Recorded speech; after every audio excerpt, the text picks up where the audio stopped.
Benjamin Franklin was the first human being to conceive that two glasses could be combined into one and to use them for the purpose of both distance and near vision. Given that he was writing documents and reading the whole day long, he developed this idea for practical reasons, and he should be acknowledged as the first person to conceive the multifocal concept for glasses. How can we create an IOL technology capable of replacing Benjamin Franklin's glasses? A brand new multifocal IOL technology is now emerging, originating from this old idea and transforming it into a completely new one, which is going to change our ideas about multifocality. The first things that we would like to define are the characteristics of the perfect multifocal intraocular lens.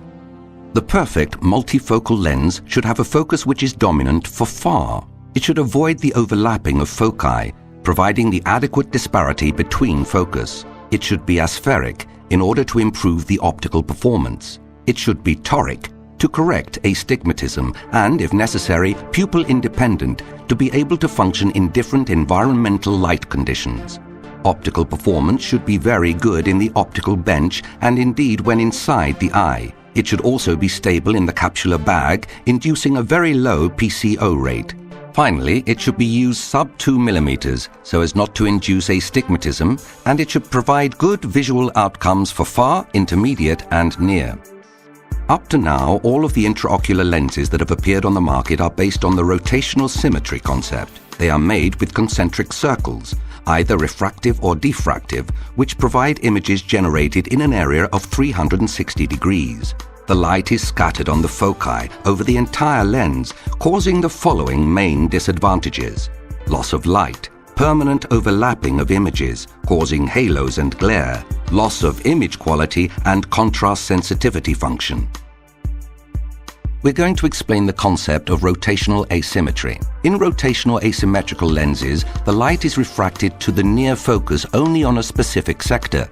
The rest of the lens behaves like a monofocal lens. So the main advantage of these new principles is that more light should go to the furthest focus with the following consequences: increased contrast sensitivity function, less duplication of images inducing less halos and glare, better image quality.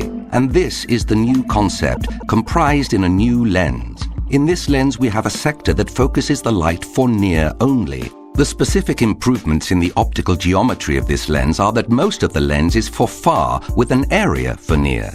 The lens is semi-meridional, divided into optical sectors, creating a truly pupil-independent intraocular lens. The very steep semi-meridional transitions between the reading and distance sectors of this lens minimize the reflections in the direction of the optical axis. When the light hits the transition area in the embedded sector, this will be reflected away from the optical axis. This prevents any superposition of interference diffraction, normally caused by curvature variations on optical surfaces. This will result in a minor loss of light intensity and at the same time a significantly improved contrast sensitivity.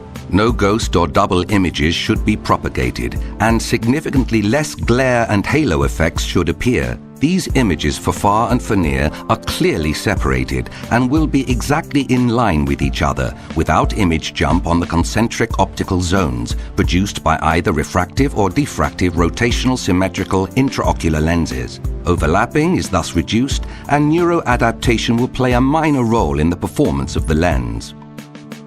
How is this lens implanted? 2 mm length incisions are enough for the implantation, following the principles of minimally invasive cataract surgery. The lens has to be grasped in an appropriate position and should be taken to the cartridge of the injector with the tiny dot protrusion facing anteriorly. We use the oculentis injector into which we insert the cartridge, and the plunger will push the lens out of the cartridge. Using corneal-assisted wound technique, the lens is injected inside the capsular bag and the trial haptic is inserted in a second maneuver. The lens has to be rotated and placed with a notch inferiorly located and 2 lines defining the sector placed horizontally. The total surgery is performed through incisions of 2 mm. Then the viscoelastic is removed and the surgery is finished. This is how the lens looks at the end of the surgery, with the sectors indicated with the lines and the notch, which means that the lens is correctly placed inside the capsular bag. Using ray tracing, we have simulated this journey of how the focus are created along the transmission of the light refracted by the lens in this particular optical geometry. This particular light distribution causes a minimal loss of light. The lens keeps an almost constant light distribution for pupil sizes between 2 and 5 millimeters, with the energy distributed in each of the foci being about 60 to 66% of the light for far and about 40 to 42% of the light for near. This creates a far focus dominance which improves neuroadaptation.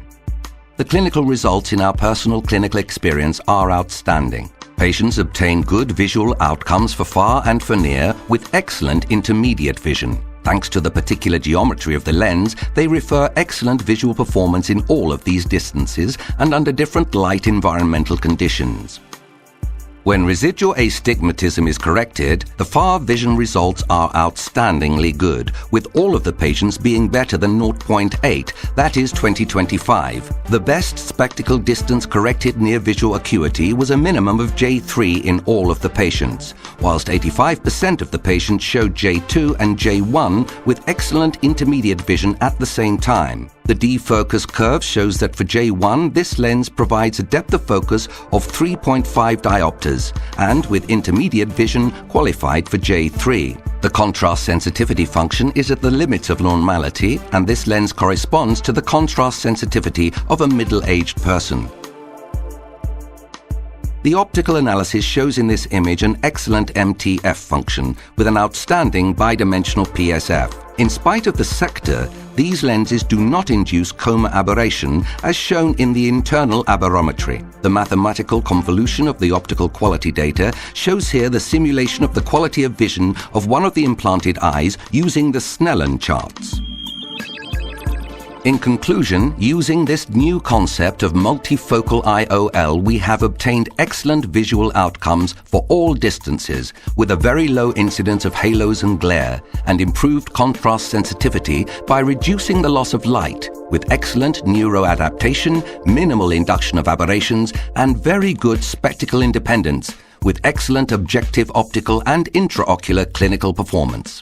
Finally, Benjamin Franklin had an idea which was successful in his times, and now this concept has been successfully developed today for the benefit of the patient, thanks to the improvement in the optical technology leading to a new generation of multifocal lenses.